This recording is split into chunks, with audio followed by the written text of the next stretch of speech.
ॐ यं ब्रह्मा वरुणेन्द्ररुद्रमरुतः स्तुन्वन्ति दिव्यैः स्तवैर्वेदैः साङ्गपदक्रमोपनिषदैर्गायन्ति यं सामगाः ध्यानावस्थिततद्गतेन मनसा पश्यन्ति यं योगिनो यस्यान्तं न विदुः सुरासुरगणा देवाय तस्मै नमः। श्रीमत्चन्दनचर्चितोज्ज्वलवपुः शुक्लाम्बरा मल्लिका मालालङ्कृतकुण्डला प्रविलसन्मुक्तावली शोभिता सर्वज्ञाननिदानपुस्तकधरा रुद्राक्षमालाकरा वाग्देवी वदनाम्बुजे वसतु मे त्रैलोक्यमाता चिरम्। मूकं करोति वाचालं पङ्गुं लङ्घयते गिरिं यत्कृपातमहं वन्दे परमानन्दमाधवम्। नमो भगवते तस्मै व्यासायामित तेजसे यस्य प्रसादाद् वक्ष्यामि नारायणकथामिमाम्। नारायणं नमस्कृत्य नरं चैव नरोत्तमं देवीं सरस्वतीं व्यासं ततो जयमुदीरयेत्। श्रीस्वस्थानि परमेश्वर्यै नमो नमः। अथ विंशोऽध्यायः। श्री स्वस्थानी व्रत कथाको 20औं अध्यायमा कुमारजीले आज्ञा गर्नुहुन्छ, हे अगस्त्य मुनि, अर्को मङ्गलबारको बिहान पूजा प्रार्थना सकिएपछि सिद्धिविनायकको मूर्तिले आज सिद्धिविनायकको मूर्तिबाट आवाज आउन थाल्यो। भगवान साक्षात् मूर्तिमा प्रकट भएर बोल्न थाल्नुभयो। हे शिवभट्ट ब्राह्मण, अघि कुनै समयमा गन्धर्व लोकमा सुख सङ्गीती नामको गन्धर्व थियो। त्यसकै प्रमोदिनी नामकी छोरी थिइन्। त्यस्तै सुशील गन्धर्वकी सुशीला अनि स्वरवेदीकी सुस्वरा तथा चन्द्रकान्तकी सुतारा एवं सुप्रभकी चन्द्रिका नामका छोरी थिए। ती गन्धर्व कन्या अप्सराहरूको यिनै शुभ प्रकारका नामहरू थिए। फेरि ती सबै पाँचै कुमारीहरू उमेरमा पनि बराबरीका थिए। मानौ ती चन्द्रमाबाट निस्किएका चाँदनी जस्तै प्रकाशमान थिए। ती पाँचै चन्द्रमा जस्तै मुख भएका, अत्यन्त राम्रो केश भएका थिए र चन्द्रमाको अमृत रूपी रस भरिएका जस्ता उनका ओठ थिए।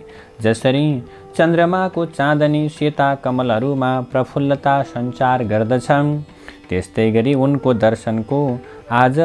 दर्शनले हेर्नेका आँखाहरूमा आनन्दको सञ्चार हुन्थ्यो। मानव उनीहरू सुन्दरताको डल्लोबाटै पैदा भएका जस्ता, अत्यन्त राम्रो स्वरूप भएका, अत्यन्त हेरिरहँ जस्ता थिए।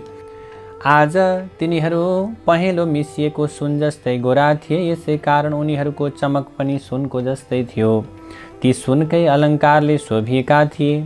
तिनीहरूले सुनले बनेका चम्पाका फूलको माला लगाएका थिए अनि सुनकै वर्णका गुणकेसरीका फुलेका लहराले चुल्ठो सजाएका थिए अनि सुन जस्तै चम्किने सुन्दर वस्त्र धारण गरेका थिए।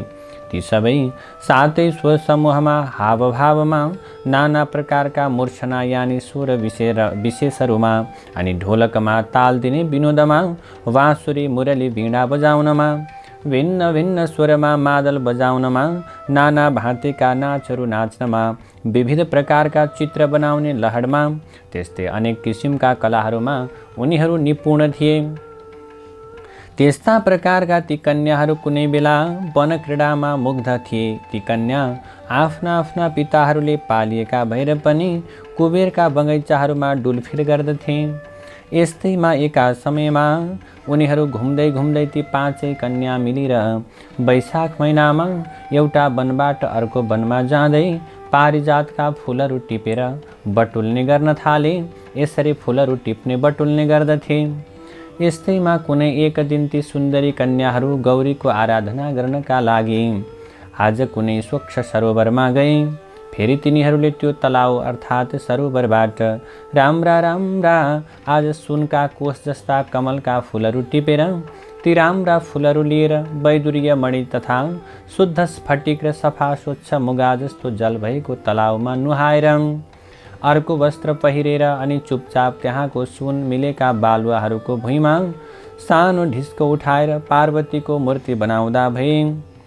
अनि केसर मिलेको सेतो चन्दनले सिँगारिएकी ती पार्वतीलाई राम्रा राम्रा कमलका फुलहरू लिएर नाना प्रकारका उपचार धूप दीप नैवेद्य आदिले पूजा गरेर अत्यन्त भक्तिभावले भरिएका ती कुमारीहरू नाना प्रकारका ताल अर्थात् बाजाको ध्वनिपूर्वक त्यतिखेर त्यहाँ नाच्दा ती मृग नयनीहरूले गान्धार स्वरको आश्रय अर्थात् उत्थान गरेर खुबै राम्रो स्वरले तीखो ध्वनि भएको मूर्छना नामको ध्वनिपूर्वक गीत गाए।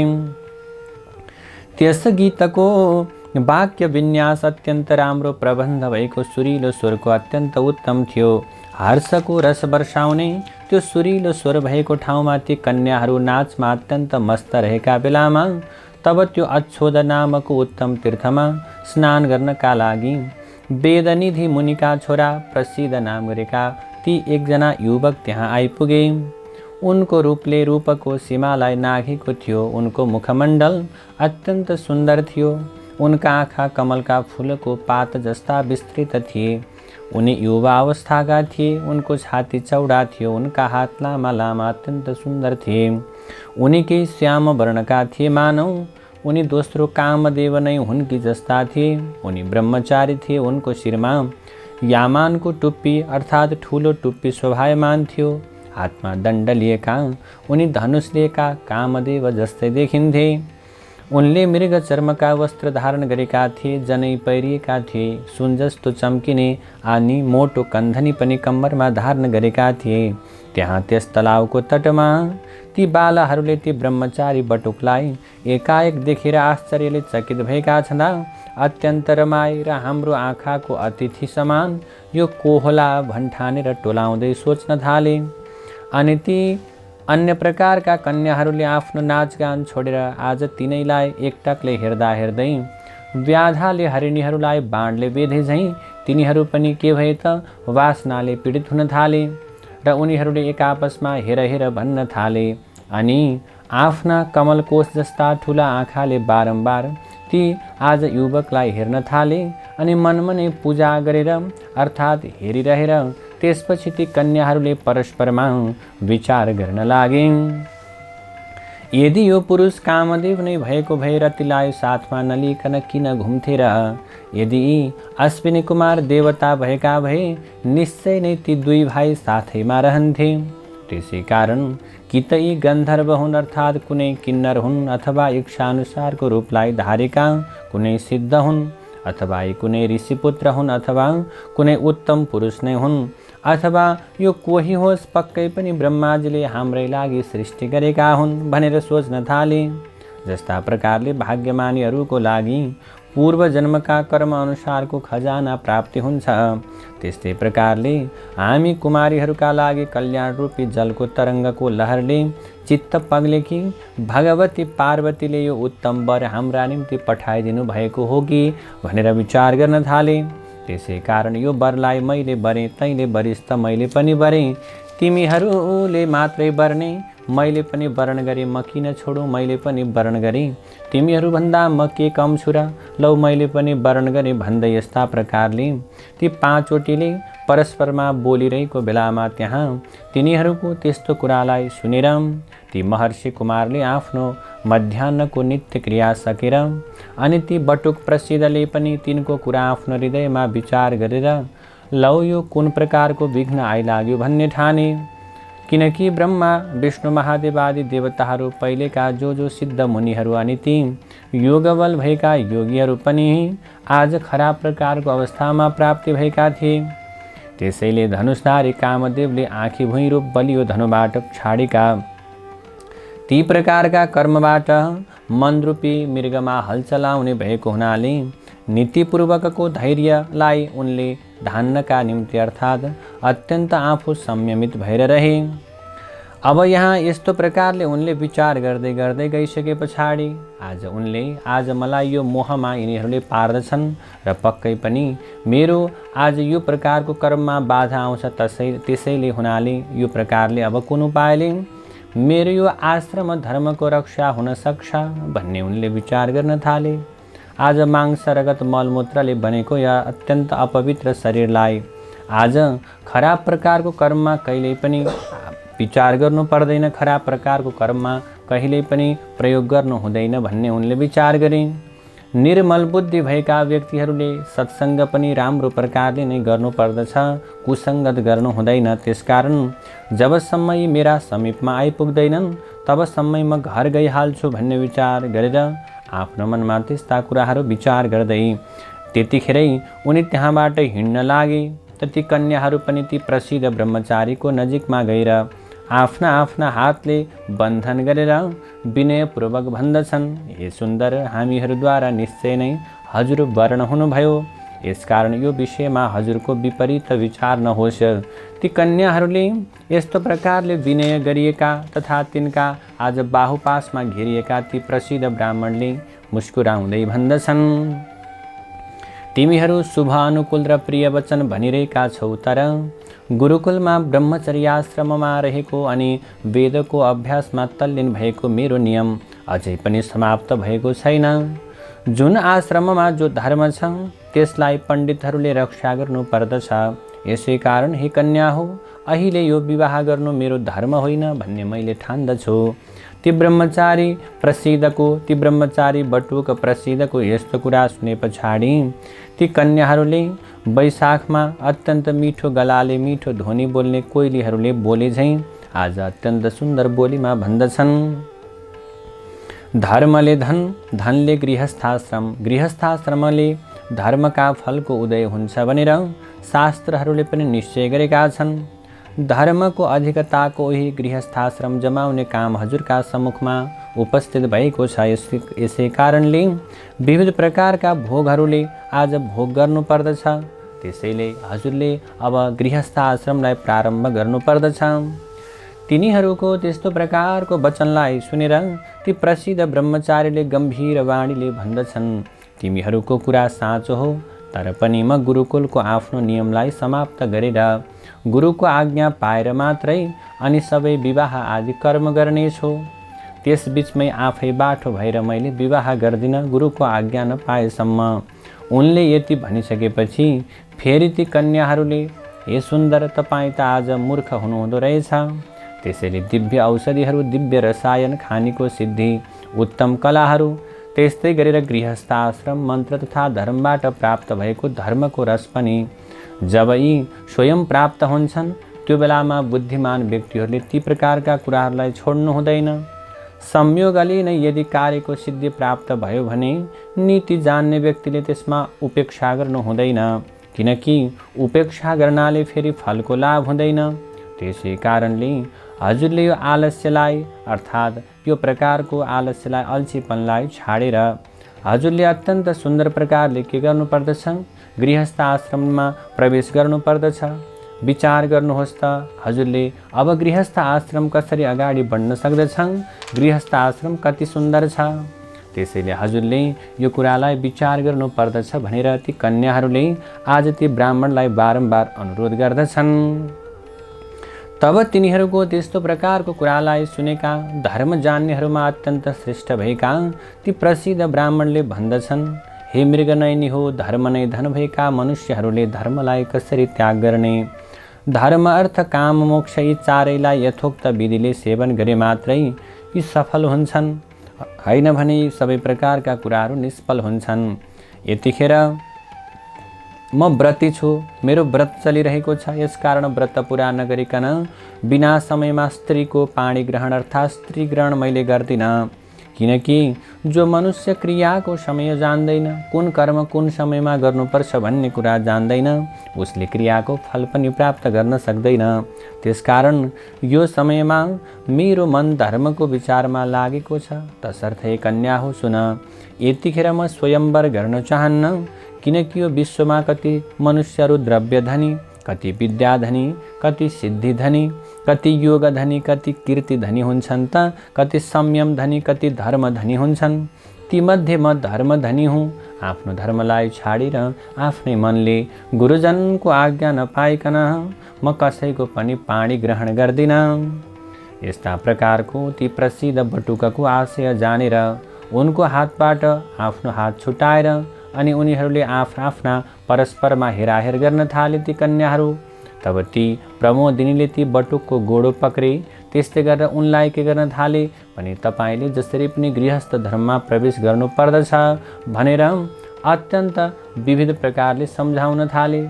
अब यस्तो प्रकारको कर्म भइसके पछाडि अब त्यहाँ अत्यन्त प्रलयकालको अग्नितुल्य अत्यन्त क्रोधले चूर भएका ती ब्रह्मचारीले अटेरी ती कन्याहरूलाई यस्तो प्रकारको श्राप दिँदा भए, जसरी पिशाचिनी जस्तै भएर तिमीहरू ममा आज लिप्त भयौ टाँसियौ, त्यसरी नै तिमीहरू पिशाचिनी भए।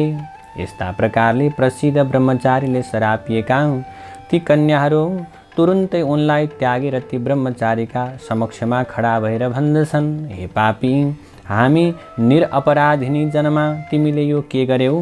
प्रिय कार्यको बदला अप्रिय कार्य गर्यौ। तिम्रो यो अधर्म ज्ञानलाई अर्थात् यो धर्म रूपी जुन तिमीसँग ज्ञान छ त्यो धर्म ज्ञानलाई धिक्कार छ। जो मनुष्य आफ्ना अनुरागी भक्तजनहरूमा मित्रजनहरूमा द्रोह गर्दछन् त्यस्ता पुरुषहरूको दुवै लोकमा सुख नाश हुन्छ भन्ने कुरा हामीले सुनेका छौँ। त्यसै कारणले तिमीले हामीलाई जसरी श्राप दियौ तिमी पनि हामीहरूको श्रापले तुरुन्तै पिशाच हुनु परोस् भनेर उनीहरूले पुनः श्राप दिए। यति भनेर चुप लागेका ती कन्याहरूले आज अत्यन्त चिन्ता र पीर गर्न लागे। भोक प्यासले आकुल व्याकुल भए।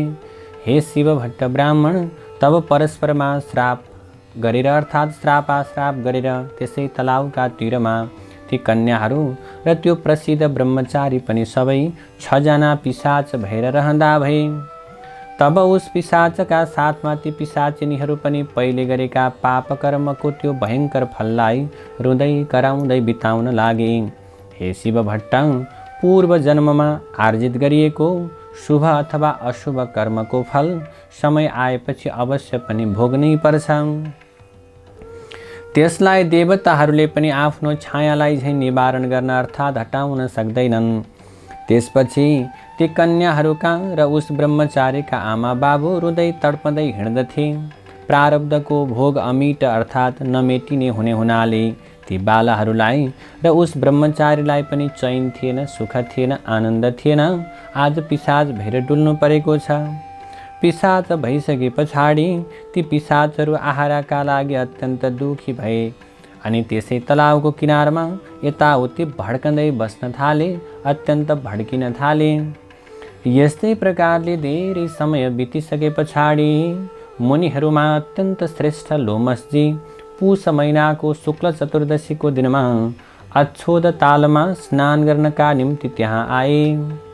तब ती ब्राह्मण लोमसलाई देखेर भोकले आकुल भएका अर्थात् भोकले अत्यन्त आत्तिएका ती सबै पिशाचहरू एकजुट भएर उनलाई मार्ने इच्छाले आज ती लोमस नाम गरेका ऋषितर्फ दौडिए। तर पनि लोमसजीका अगाडि कडा तेजले भदभद पोलिएका ती उनको अगाडि नगिचै रहन पनि असमर्थ भएर सबै टाढा रहे। त्यसै बेलामा त्यहाँ वेदनिधि नामका ब्राह्मण टुप्लुक्क आइपुगे। ए शिव भट्टजी, अनि उनले लोमसजीलाई देखेर साष्टाङ्ग प्रणाम गरेर अर्थात् उनका पाउमा ढोगेर उभिएर हात जोडेर शिर झुकाएर मिठो बोली बोल्दछन्। हे ब्राह्मण, हे महर्षि, हे ऋषिमुनि, ठुलो भाग्य उदाएपछि नै सज्जनहरूको सङ्गति अर्थात् सज्जनहरूसँग भेट हुन्छ। गङ्गा आदि गरिएका सबै तीर्थमा जो मनुष्य सधैँ नुहाउँछ अनि जो मनुष्य सज्जनहरूको सङ्गत गर्दछ ती दुवैको सत्सङ्ग गर्नु बडो उत्तम ठानिन्छ। हे ब्राह्मण देव, हे गुरु अर्थात् महात्माको समागम पृथ्वी तलमा दृष्ट अथवा अदृष्ट फल दिनेवाला हुन्छ अर्थात् स्वर्ग दिनेवाला या रोग हर्नेवाला हुन्छ, किन्तु त्यसमा धेरै विघ्न बाधा पनि हुन्छन्। यति भनेर वेदनिधिले ती पिशाचहरूको पहिले घटेका उनीहरूको अद्भुत प्रकारको वृत्तान्त सुनाए। यी उभिएका सबै तिनीहरू गन्धर्व कन्या हुन्। त्यो उभिएको यो बटुक चाहिँ मेरो छोरा हो। यी सबै आपसमा परस्परमा श्राप आदान प्रदान गरेर पिशाच रूपले मलिन अनुहार पारेर, हे मुनिहरूमा श्रेष्ठ लोमसज्यू, हजुरका अगाडि आएर आज पिशाच भएर उभिएका छन्। अब आज हजुरको दर्शनले यी कुमारीहरूको र त्यस कुमारको पनि अवश्य उद्धार हुनेछ, अथवा मलाई के ढुक्क छ भने के सूर्योदय भएपछि पनि अन्धकारको राशि गुफामा घुस्रँदैन र? हे शिवभट्ट, त्यो कुरा सुनेर दयाले अत्यन्त मन पग्लिएका, अत्यन्त तेजस्वी, अत्यन्त आज तेजले व्याप्त भएका ती लोमस ऋषिले पुत्रको दुःखले दुखित भएका ती मुनि वेदनिधिलाई भन्दछन्, मेरा कृपाले यी बाला कन्याहरूलाई र त्यो बटुकलाई पनि पूर्वजन्मको के हुनेछ, समस्त प्रकारको स्मृति अर्थात् पूर्वजन्मको सम्झना हुनेछ र जसले तिनको परस्परको श्राप नाश पनि हुनेछ, त्यो त्यस्तो प्रकारको धर्म पनि म अब बताउँछु भनेर लोमस नाम गरेका ऋषिले भन्नुभयो। अब यिनीहरू मेरा साथमा रहेर अत्यन्त विधि र विधानपूर्वक माघ महिनाभरि नै माघ स्नान गरून्। माघ महिनाभरिको स्नानले मात्र माघको अन्त्यमा श्रापबाट यिनीहरू छुट्न सक्दछन्, अर्थात् श्रापबाट यिनीहरू मुक्त हुन सक्दछन्। हैन भने अरू उपायले यिनीहरूको उद्धार हुन सक्दैन। हे वेदनिधि, श्रापरूपी पापको फल र मनुष्यहरूको पापको नाश तीर्थमा माघ स्नान गर्नाले मात्रै हुन्छ।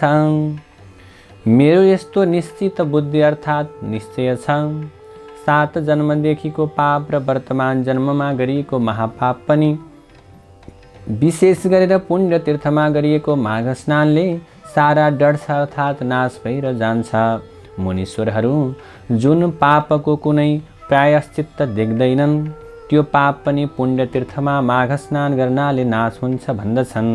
जानी जानिकन आफ्नै मनले कोही जन माघ स्नान गर्छ भने त्यो स्नानले त्यो मोक्ष फलको भागी हुन्छ।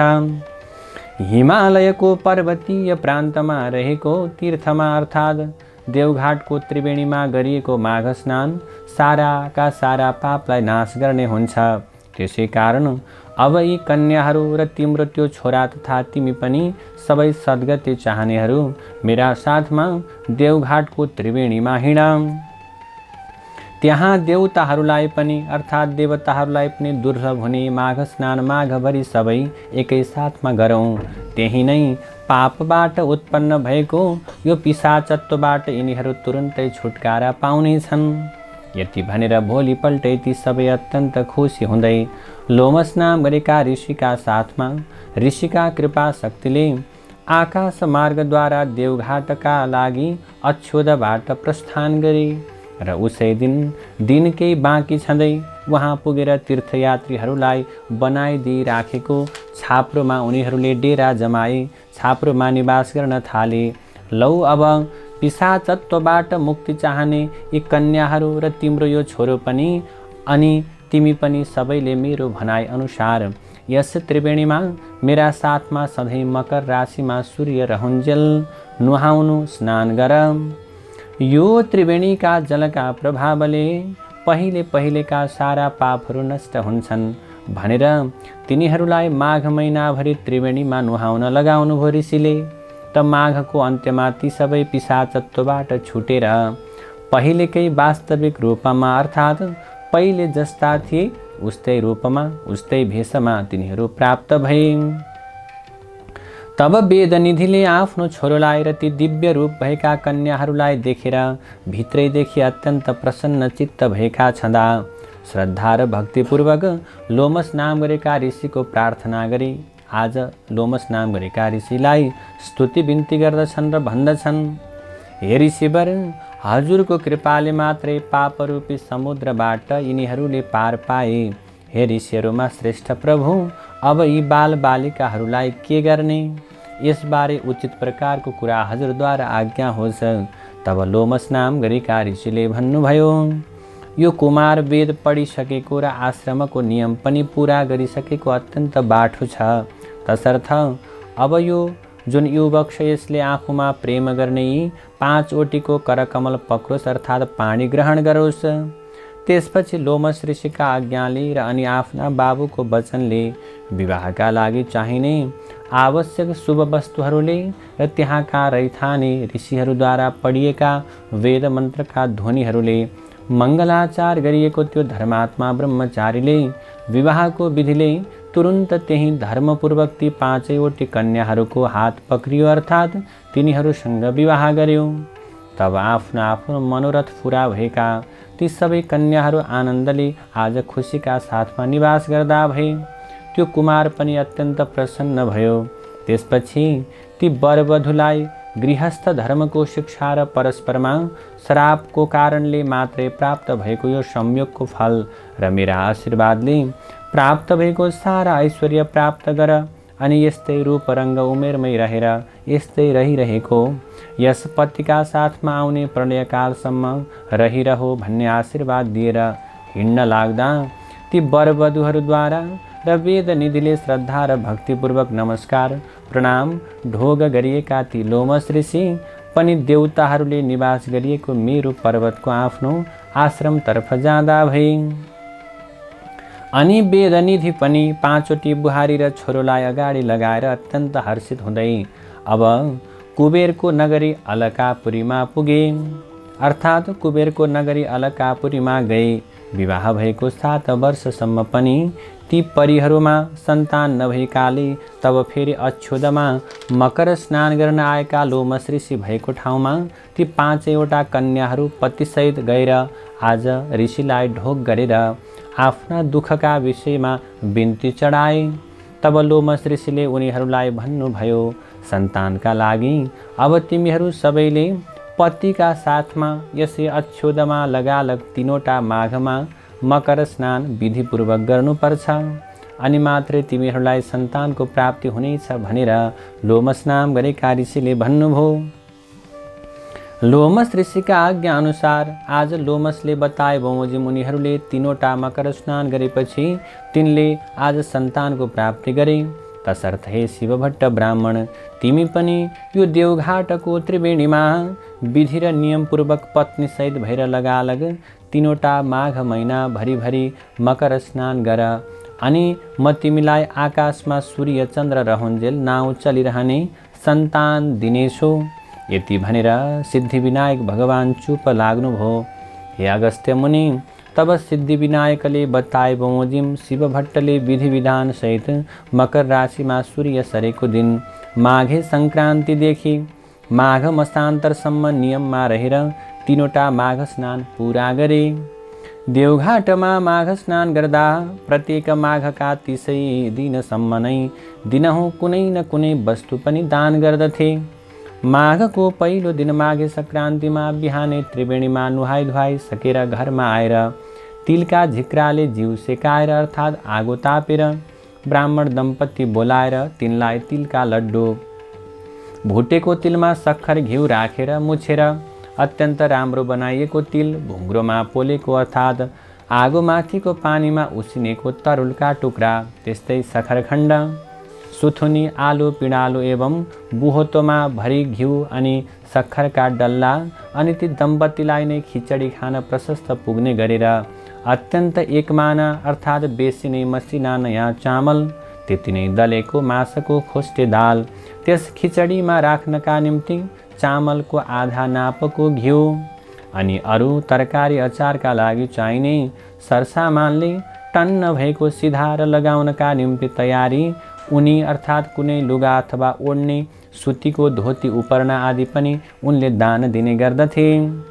गरिब गुरुवाहरूलाई पनि तिलका लड्डु र गुडका आज विभिन्न प्रकारका वस्तुहरू बाँडिदिन्थे। आशाले आउनेहरूको पनि उनले प्रशस्त झोला भरिदिन्थे, पोल्टो भरिदिन्थे।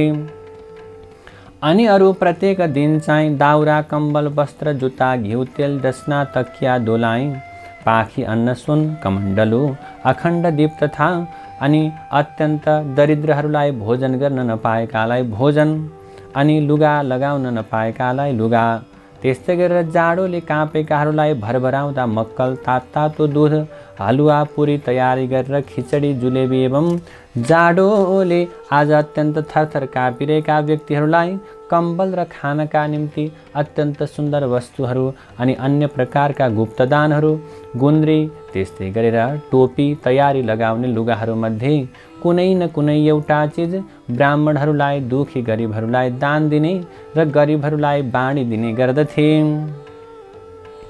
यसै गरेर तीनवटा माघभरि अनि आज तीनवटा माघभरि मकर स्नान गरिसके पछाडि लगत्तै आउँदो मङ्गलबार सिद्धिविनायकको अर्थात् भगवान सिद्धिविनायकको पूजा गर्न गएका ती शिवभट्ट दम्पतिले पूजा गरिसके पछाडि सन्तान प्राप्तिका लागि प्रभुको आज्ञाअनुसार तीनवटा मकर स्नान विधिपूर्वक हामीले पूरा गर्यौं। हे प्रभु, अब हामीलाई प्रभुको करार अनुसार सन्तान दिनुहोस् भनेर प्रार्थना गर्न थाले। त्यसरी प्रार्थना गरिरहेका ती भक्त शिवभट्ट दम्पतिलाई सिद्धिविनायकले भन्नुभयो, हे शिवभट्ट दम्पति, आजको 8औं दिनमा बिहानै आएर यसै गरी मेरो पूजा गर्नु र उसै बेला एउटी गाई आएर तिम्रो मुख हेरिरहने छिन्। तिमीले पनि गाईको मुखमा हेरेर पूजा गर्नु अनि गाईले गोब्र्याउने छिन्। त्यो गोबर भूमिमा खस्न नपाउँदै हातमा थापेर घरमा लैजानु र तसालामा राखेर माथिबाट तसलैले छोपिदिनु। 4 दिन भइसके पछाडि हेर्नु कन्या उत्पन्न भइरहेकी हुनेछिन्, सानी कन्या उत्पन्न हुनेछिन्। अनि त्यस्तै गरेर छोरा भने तिमीले पूर्व जन्ममा राखेका छैनौ, तिमीलाई छोरी जन्मिनेछिन्। यति विनायकको आज्ञालाई सुनेर शिवभट्ट ब्राह्मण र सत्य ब्राह्मणी सिद्धिविनायकलाई दण्डवत प्रणाम गरेर घरतर्फ फर्के। उता सिद्धिविनायक पनि अन्तर्ध्यान हुनुभयो। त्यसको 8 दिनपछि मङ्गलबार बिहानै समस्त पूजा सामग्री लिएर दुवै स्त्री पुरुष दुवै दम्पति सिद्धिविनायकको मन्दिरमा गएर पूजा गर्न लाग्दा एउटी गाई आएर हेरिरहिन्। अनि शिवभट्टले पनि सिद्धिविनायकको पूजा सकेर गाईको पनि पूजा गरे। तब गाईले गोब्र्याइन् र शिवभट्टले त्यो गोबर भूमिमा खस्न नपाउँदै हातमा थापेर सिद्धिविनायक भगवानलाई दण्डवत प्रणाम गरेर आनन्द घरतर्फ आए, घरमा आए। अनि त्यो गोबर तसलामा राखेर माथिबाट तसलैले छोपिदिए। 4 दिन भयो र माथिको तसलालाई झिकेर हेर्दा त कन्या उत्पन्न भइरहेकी देखे। कस्ती प्रकारकी कन्या भने मध्याह्न कालका सूर्य जस्तै तेज भएकी, त्यस्तै गरेर पूर्ण चन्द्र जस्तै मुखमण्डल भएकी, वासुकी नाग जस्तै हात पाउ भएकी, बाघको जस्तै कम्बर भएकी, सावित्रिका जस्तै पैताला भएकी। त्यस्तै परम सुन्दरी कन्या देखेर शिवभट्ट र सती अत्यन्त हर्षित खुसी भएर तसलाबाट झिकेर निदान गरेर अर्थात् राम्रो सुरक्षा गरेर लालन पालन गरे। त्यस बालिकालाई खानका निम्ति दुध भएन र फेरि सिद्धिविनायकको मन्दिरमा गएर पूजा गरे। अनि भगवान गणनाथले पनि अत्यन्त प्रसन्न भएर, हे शिवभट्ट ब्राह्मण, हे सती ब्राह्मणी, के भन्ने अर्थात् के माग्ने इच्छा छ भन। यस्तो प्रकारको सिद्धिविनायकबाट आज्ञा भएको सुनेर शिवभट्ट दम्पतिले आज बिन्ती गर्दछन्, हे गणनाथ, हजुरको कृपाले सन्तान पाए, तर त्यस बालिकालाई खानका निम्ति दुध भएन, त्यही बिन्ती गर्नका निम्ति आएको हुँ। यति सुनेर त्यो बालिकालाई मैले दुध दिएँ जाऊ भनेर सिद्धिविनायक अन्तर्ध्यान हुनुभयो। त्यसपछि सतीले आफ्ना स्तन आज के गरिन्, आज स्तनपान गराइन्। ती बालिकालाई खान दिइन्, अर्थात् ती बालिका पनि बिस्तारै बिस्तारै बढ्दै गइन्। जस्तै सीताजी उत्पन्न हुँदा राजा जनकलाई आनन्द भएथ्यो, त्यस्तै ती बालिका उत्पन्न हुनाले शिवभट्ट र सतीलाई पनि आनन्द भयो। त्यसपछि योग्य प्रकारका ब्राह्मणहरूलाई डाकेर नामकरण संस्कार गराएर अनि ती ब्राह्मणहरूले फलादेश गर्दै भन्दछन्, हे शिवभट्ट, गाईको गोबरबाट उत्पन्न भएकी हुनाले यी बालिकाको नाम गोमा भयो र यी बालिका भाग्यमानी हुनेछिन्। सम्पूर्ण लोकले आज यिनको सम्मान गर्नेछन्। यति ब्राह्मणहरूले भविष्यवाणी गरिसके पछाडि शिवभट्टले यथेष्ट भोजन गराएर दक्षिणा दिएर त्यहाँबाट बिदा गरे। आगन्तुक सबै ब्राह्मणहरू आफ्ना आफ्ना आश्रमतर्फ प्रस्थान गरे। त्यसपछि ती गोमा नामकी कन्या शुक्ल पक्षका चन्द्रमा जस्तै प्रतिदिन बढेर 5 वर्षकी भइन्। अनि शिवभट्ट ब्राह्मण र सती ब्राह्मणीले एक दिन कन्यालाई भन्दछन्, हे छोरी, हामी गङ्गा स्नान गरेर आउँछौँ, तिमी पूजाको निम्ति अक्षता केलाइराखे भन्ने काम गराएर दुवै दम्पति नित्य गङ्गा स्नान गर्नका निम्ति प्रस्थान गरे। ती दुवै दम्पति नित्य गङ्गा स्नान गरेर हरिहरको पूजा गरेर सुवर्ण आदि नाना द्रव्य दान गरेर आउँथे। त्यसै क्रमले दान गर्दा गर्दा अमरावती थर्क्यो र देवराज डराएर समस्त देवतालाई साथमा लिएर कैलाशमा श्री महादेव कहाँ गएर बिन्ती गरे, हे ईश्वर, मर्त्यमण्डलको हिमालयको पर्वत श्रृङ्खलाको दक्षिण भागमा एउटा ब्रह्मपुर भन्ने नगर छ। त्यहाँ शिवभट्ट नाम गरेका ब्राह्मण र सती नामकी तिनकी पतिव्रता पत्नी छन्। ती दुवै स्त्री पुरुषले हजुरका छोरा सिद्धिविनायकको सेवा गरे र सिद्धिविनायक भगवान पनि अत्यन्त खुसी भएर असङ्ख्य सम्पत्ति प्रदान गर्नुभयो। ती शिवभट्टले सम्पत्ति पाएपछि नित्य गङ्गा स्नान गरेर भगवान हरिहरको नित्य पूजा गरेर सुवर्ण आदि नाना द्रव्य दान गर्नाले अमरावती थर्कियो। हे शम्भो, म अरू पनि बिन्ती गर्दछु। ती शिवभट्टले सम्पत्ति पाएपछि सन्तान भएनन् भनेर फेरि सिद्धिविनायक भगवानको सेवा गरे। तब सिद्धिविनायक भगवान गणेशजी खुसी भएर सकल लक्षणले युक्त भएकी परम सुन्दरी एउटी कन्या पनि वरदान दिनुभयो। हे प्रभु, हामीहरूको रक्षा गरिदिबक्सियोस्। हजुरले रक्षा नगरे अमरावतीबाट हामी च्युत हुनुपर्नेछ। यस्तो इन्द्रको प्रार्थनालाई सुनेर महादेवले आज्ञा गर्नुहुन्छ, हे देवेन्द्र, डराउनु पर्दैन, म तिमीलाई रक्षा गर्नेछु। अब सबैजना अमरावती जाओ। शिवजीको यस्तो प्रकारको आज्ञालाई सुनेर भगवान शिवजीलाई दण्डवत प्रणाम गरेर सुरराज इन्द्र पनि अमरावती फर्के। त्यसपछि महादेवले भिक्षुक रूप धारण गरेर देवताको आज रक्षाका निमित्त जटाको मुकुट बनाएर बायाँ हातमा त्रिशूल र दाहिने हातमा डम्बरू लिएर भस्म लेपन गरेर शिवभट्ट ब्राह्मणको घरमा पुगेर भिक्षा माग्नुभयो। भिक्षाटनका निम्ति तयार हुनुभयो। गोमा नाम गरेकी ती कन्या आज आफ्ना पिताको पूजाका लागि अक्षता केलाइरहेकी थिइन्। निकै बेरपछि, हे भिक्षुक, मेरा माता पिता गङ्गा स्नान गर्न जानुभएको छ, म अक्षता केलाउँदैछु, एकैछिन पर्ख, भिक्षा दिने अरू कोही पनि यहाँ छैनन्। यति भनेर ती सानी बच्चीले के गरिन्, शिवजी जो जोगीको भेषमा जानुभएको थियो उहाँलाई पर्खाइराखिन्।